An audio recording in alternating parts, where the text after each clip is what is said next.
الحساب كام؟ 3 قروش. ليه؟ سميطه بقرش وبيضه بقرشين. بيضة واحدة بقرشين؟ ايوه. ده ال10 بيضات بقرش واحد. امتى ده؟ من 30 سنة.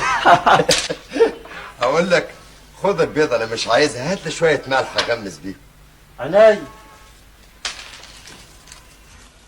القرش بتاعك اهو. اهلا، اي خدمه؟ اديني ب5 قروش حلاوه و5 قروش جبنه ورغيفين. ايدك على 11 قرش. حاضر اهو. ما تنساش عليك 370 قرش. مش هديك على النوتة تاني الا بعد ما تدفع اللي عليك. اعمل ايه؟ كل ما اقول مش هديك شكك قلبي يحن، لكن بعد كده خلاص مفيش. حاضر يا عمر. يعني الزمن هو اللي بيتغير ولا الناس هي اللي بتتغير؟ لا انا اعتقد ولا الزمن اللي بيغير الناس؟ لا هي كلها المسائل مرتبطه ببعض، بس هو سؤال فلسفي شويه. لا ما هي لانها كلها مرتبطه فعلا ببعض. لان انت اللي بتصنع، يعني قصدي ايه، ما هو نفس الزمن اللي بالنسبه لك وحش ممكن بيبقى للاخر جميل. بس لما الناس كلها معظمها تجتمع على انه زمان احلى من دلوقتي وكان بخير واكتر من دلوقتي طول الوقت، انا كنت بسمع كده من وكان بقيمه ابويا واخلاقياته اكتر من دلوقتي. انا كنت اسمع من ابويا الكلام ده، يقول لي مثلا لما كنا نروح اشتري لنا بيض يا ابني ولا حاجه ولا شويه جبنه عشان نتعشى بيهم، فتروح في كام البيضه بقرش ساغ، يروح ابويا بص لي يقول لي ايامكم سودا، ده انتوا هتشوفوا ايام اسود. بقرش ساغ. بقرش ساغ دي كانت على ايامنا. ده القرش ده كان قرش. دي كانت على ايامنا البيضه بنكله وبتاخد عليها كتكوت هديه كمان، وده انتوا هتشوف. وبعدين بتلف الايام، وانا هقول الكلام ده لابني دلوقتي. هي البيضه بكام؟ بجنيه. ده انتوا هتشوفوا ايام سودا.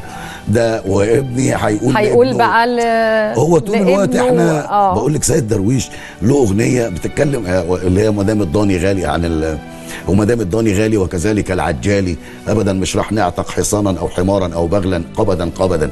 دي اغنيه كان عاملها سيد درويش في الثلاثينات، ولسه بيتكلم ان الضاني غالي. يعني واضح ايه. والضاني اللي هو ابويا كان بيقول لي ده جده كان كيلو اللحمه مش عارف بنكله ولا بمليم ولا كان الضاني غالي وقتها بقى ولا ايه؟ برضه يعني هو واضح ان احنا طول الوقت بنشتكي، دي حاجه. يعني احنا طول الوقت مش عاجبنا حالنا. لا دي سمه من سمات المصريين، وده عيب من عيوبنا ان احنا طول الوقت. طب الحل ايه؟ لا ان احنا مش شايفين المستقبل كويس، مش عايزين نشوف المستقبل. ما عندناش ما عندناش ثقافه ان احنا نعرف بكره في ايه. لان القاعده ملوش مستقبل. ما انت الماضي انت خلاص بقى هتقعد تعيش فيه، ما انت عايش فيه، ده منقول في جيناتك. المصري ده مش محتاج يحن قوي للماضي، انما احنا عندنا حنين طول الوقت ان احنا كنا امبراطوريه كبيره، وان مصر ديت طبعا الحضارات اساسا، وانها فجر الضمير في العالم كله.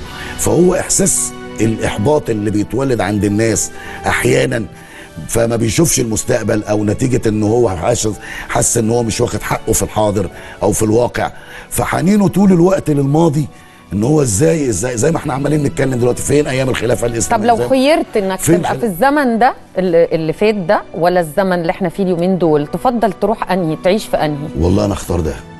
طبعا. ليه؟